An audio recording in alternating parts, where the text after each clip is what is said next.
Mr. McHenry, welcome back. I wasn't planning to talk to you about this, but our audience should know that you do a lot of work out in Silicon Valley now, and you're a big player in the corporate space. You probably have a much better seat for this show than a lot of investors do. When you hear questions about the durability of this AI build-out, the race against China, and the questions of what inning we are in, what are you hearing?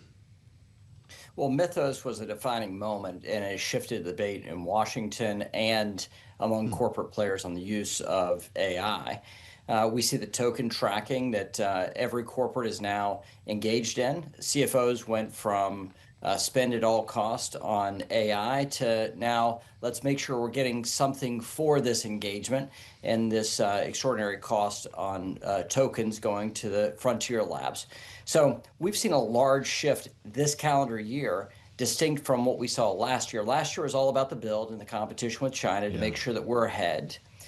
This year, we're seeing a shift post-Mythos to ensuring we have competition on the frontier and in the second generation and on with the use of AI and the rising use and need for open models and open weights so that we have open source as a key player to balance out this rising cost of AI usage. So there's a lot happening here.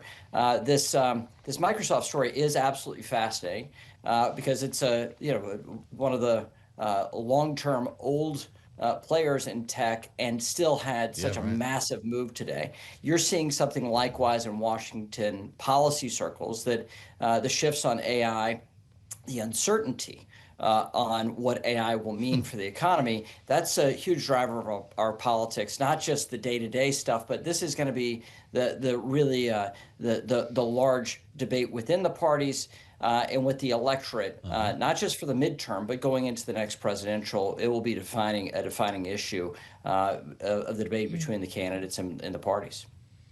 I just knew I could turn him into a tech stock analyst. It was just a matter of time. 100%. Speaking of tech stocks, really quickly, obviously it's been pretty easy to get on the wrong side of a trade given all the volatility in AI and software names as of late. That is a problem for the hedge fund situational awareness, which there's been a lot of reporting about today. This was a hedge fund started by a very young man who used to work for OpenAI, and Bloomberg is now reporting, a redhead just crossing the terminal, that its assets have fallen to about $10 billion after having to offload a bunch of its stock in a sale to Citadel. CNBC had reported earlier today that the assets as of July 1st, or the net asset value rather, was $45 billion.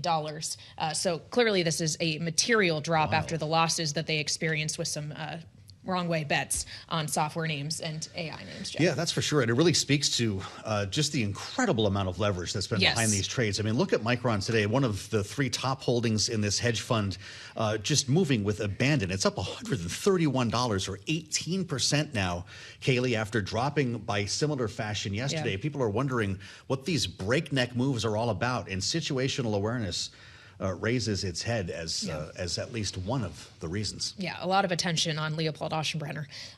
25 years old? Yep, and under a lot of pressure, I would imagine. As we bring the conversation, though, back to Chairman McHenry, as we have this conversation around the artificial intelligence trade, on the artificial intelligence regulatory race, whether or not we're going to see more action on that, either from the White House or from Capitol Hill, I wonder if the way AI is being treated now reminds you of how crypto was being treated at the beginning. Crypto, which, mind you, we still don't necessarily have our regulatory arms around, as the Clarity Act still doesn't seem like it has a clear way forward in the Senate, at least as of now, Mr. Chairman. Well, here we're in a different context. AI can run very hard and grow at a very large rate without the need for clear rules of the road from Washington. What crypto needs is clear rules of the road for mass adoption across heavily regulated financials. The Clarity Act is that opportunity on Capitol Hill to define the clear rules of the road in law on what is a digital asset, a means of exchange, and its use. We see the Clarity Act having passed the House of Representatives over a year ago. Now the Senate has been wrestling with this publicly for the last couple of months. The final key issues for the Clarity Act are, number one, conflicts of interest for the centralized exchanges. Number one. Number two, law enforcement, the clear definition of developer protections for open source software developers and DeFi.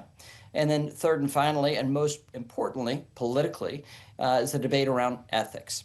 You have serious policymakers engaged on that, on defining what is a set of ethics restrictions on the person of the president and elected officials.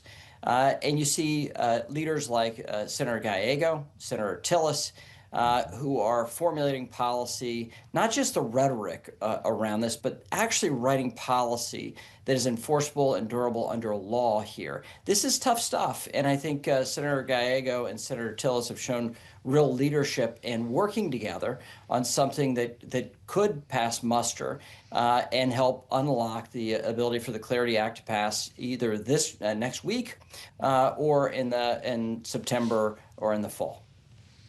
Senator Tillis showing up in a lot of stories these days. Oh, yes.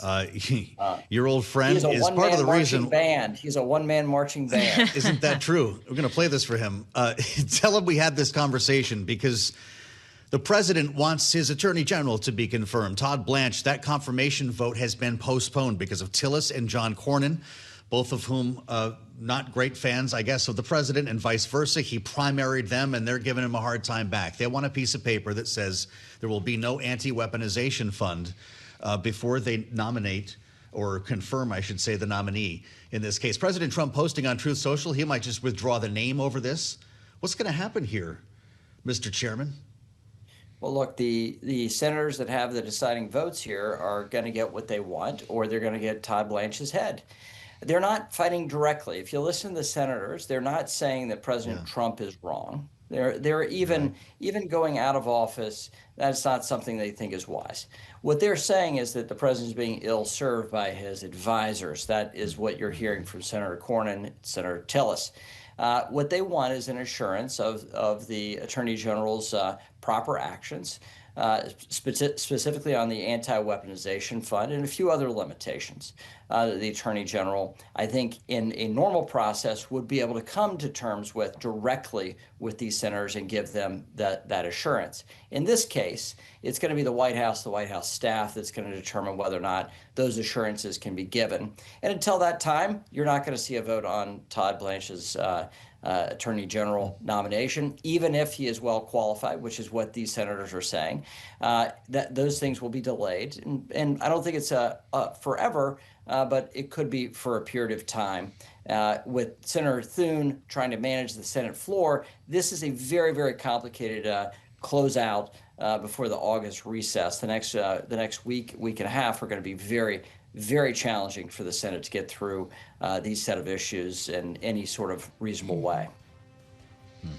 Yeah, wouldn't necessarily want to be Majority Leader John Thune right now.